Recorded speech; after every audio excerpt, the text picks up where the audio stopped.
10,7, la Cámara de Diputados aprobó en general el proyecto que despenaliza el autocultivo de marihuana y quita las sanciones al consumo medicinal y recreativo. Queremos seguir profundizando en este tema y para eso establecemos contacto con el diputado de la UDI, Felipe Demusí. Diputado, gracias por recibir el llamado de CNN. Buenos días. Buenos días, Verónica, un gusto. Usted fue de los pocos diputados que se abstuvo ayer. ¿Por qué se abstuvo, diputado? Bueno, efectivamente, yo como lo dije hace ya mucho tiempo, yo estoy totalmente a favor de avanzar en una legislación que vea estos temas. Yo creo que la gran pregunta es si es que el combate o la guerra contra el narcotráfico ha funcionado. Yo creo que no, y personalmente creo que aquí hay una pregunta, ¿es seguir prohibiendo o regular? Y yo soy partidario de regular, pero desgraciadamente el proyecto que se votó ayer es un proyecto malo, yo lo digo con todas sus letras, y es por eso que no iba a votar en contra, porque sí estoy a favor de avanzar en esto, pero tampoco iba a votar a favor, aunque sea la idea de legislar de un proyecto que yo creo que tiene falencias importantes. ¿Cuáles son esas principales falencias para ser bien detallados? Porque se habla, por ejemplo, en lo personal, cuestiones que honestamente no entiendo. Si usted me las pudiera explicar a mí y a los telespectadores, sería buenísimo. Cuando hablan de consumo espiritual o para fines espirituales, ¿cómo son los fines espirituales para consumir un determinado producto o sustancia? ¿A qué se refiere un proyecto que habla de espiritualidad, por ejemplo? Mira, la verdad, Verónica, es que justamente ese no es uno de los temas que a mí me preocupa. Aquí se habla, bueno, básicamente del tema medicinal, que yo estoy totalmente a favor, y de frentón se pasan al tema también recreacional. Recreacional, literalmente, como alguien puede salir a tomarse una cerveza o una piscola un día en la noche. Obviamente el tema de ritual, ya si es que existe el recreacional, no habría ningún problema. ¿Cuáles son los tres puntos que a mí me preocupan? Primero, de que si se va a avanzar en un tema de esta importancia, que sabemos que hoy en día hay un consumo transversal, desde los niveles socioeconómicos más altos hasta los más bajos y desde Arica hasta Punta Arenas, yo creo que lo importante es también trabajar el tema de la prevención. Y este proyecto básicamente no lleva nada con la prevención, ni un peso extra a poder trabajar un tema que es importante. Solamente decir de que uno de los grandes flagelos de nuestro país es el alcoholismo y a través del sistema público no existen recursos reales para poder afrontarlo. Entonces, avanzar en este tema sin, de forma paralela en un proyecto integral que lleve el tema de la prevención me parece complicado. Segundo, como lo decía el director del Senda, se habla de fiscalizar en ciertos casos. La verdad es que tampoco hay recursos para fiscalizar y eso yo creo que también es preocupante. Y el tercer punto, que es un poco más polémico, pero que personalmente creo que también es muy importante, son las cantidades. Aquí se están hablando de 6 plantas por vivienda, se están hablando de 10 gramos para transportar de un lugar a otro y se están hablando de medio kilo, 500 gramos de tenencia en un domicilio. Simplemente, y por la gente que de alguna forma y en la propia web, uno sabe que con 1 gramo de marihuana salen alrededor de 3 pitos de marihuana. O sea, estamos hablando de que esta ley va a permitir que una persona pueda ir con 30 cigarrillos, 30 pitos de marihuana en el bolsillo, lo cual creo que es un exceso.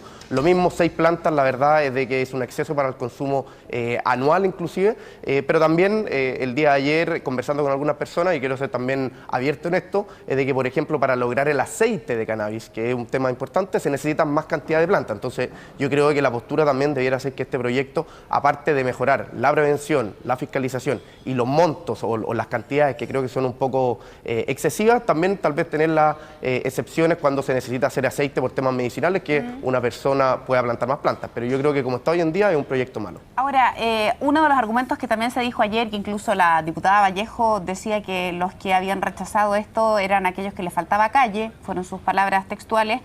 Se dice que esto puede detener el narcotráfico, porque hoy día una persona de escasos recursos o de una situación vulnerable que hoy día está fumando marihuana prensada con una serie de químicos y de sustancias que son probablemente mucho más nocivas que la marihuana, podría eventualmente plantar una planta en su casa y consumir una marihuana de mejor calidad. ¿Usted está o no de acuerdo con esa tesis de que esta ley le pone freno al narcotráfico?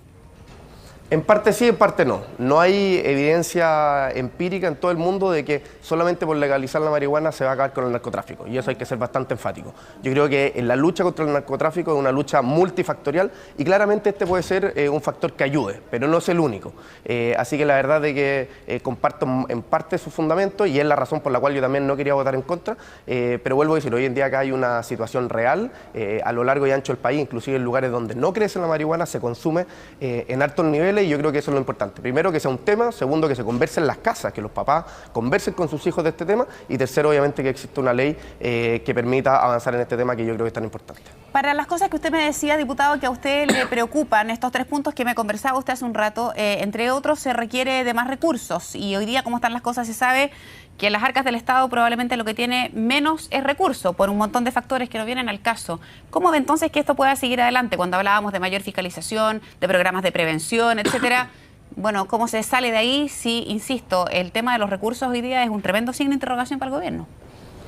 Bueno, de todas maneras, la verdad de que es un tema, yo además soy miembro de la Comisión de Hacienda y sé de que hay problemas con respecto a los recursos. La verdad de que avanzar en un tema así se necesitan recursos, en realidad es una verdad, probablemente no sean tantos recursos como para otros proyectos que se están avanzando, pero lo importante también es que, y la gente lo sepa, en este proyecto el Ejecutivo no se ha hecho parte, o sea, de alguna u otra manera ha sido simplemente un avance de moción parlamentaria, o sea, que no conlleva recursos, porque si que no, obviamente el Ejecutivo tendría que de alguna forma aprobarlo, y yo creo que eso también es uno de los problemas, porque estamos hablando de una política pública que va a afectar a toda la sociedad, de que directa o indirectamente el Ejecutivo tiene que ser parte, desde Senda, que debiera buscar la prevención, hasta una fiscalización de, por ejemplo, el Servicio de Salud o el Servicio de Agricultura, el SAC, y desgraciadamente al no hacerse cargo, este proyecto está saliendo solamente como buenas intenciones, y es por lo mismo, sumado eso a las altas cantidades que se están proponiendo, tanto en el cultivo como en la tenencia y en el transporte, yo creo que finalmente está haciendo un mal proyecto de ley y finalmente va a ser un mal proyecto. Con ese escenario,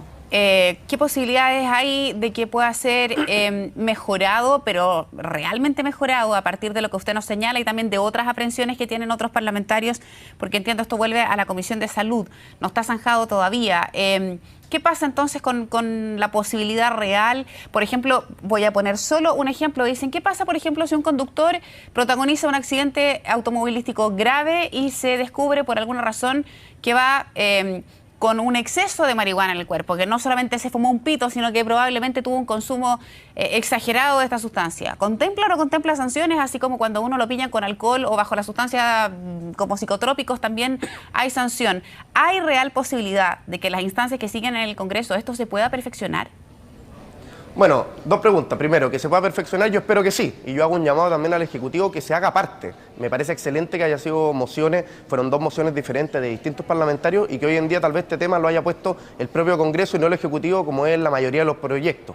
Pero yo creo que es fundamental que el Ejecutivo ingrese a la discusión, que plantee sus puntos de vista y que entienda que si finalmente se va a aprobar este proyecto es importante que venga con el apoyo de distintas instituciones, vuelvo a decir, tanto en el tema de prevención como en el tema de fiscalización. Así que esperemos de que se haga parte y yo hago un llamado público a que ojalá así sea, porque de esa forma va a salir un mejor proyecto para el país y para toda la gente. Con respecto a la sanción, en el caso de que una persona esté manejando en estado de ebriedad, eso es un ejemplo, un vacío justamente que podría dar esta ley. Hoy en día las personas que manejan bajo los efectos de la marihuana, desgraciadamente tampoco hay muchas posibilidades de poder, ¿cómo se dice esto?, saber que están bajo los efectos de esta sustancia. Entonces, claramente también, si es que va a empezar a haber un consumo masivo, probablemente aunque sea más controlado o más regulado, es importante que aparte de los alcotest también puedan existir, por ejemplo, como existen en otros países del mundo, test también para ver si es que alguna persona está manejando bajo los efectos de esta sustancia.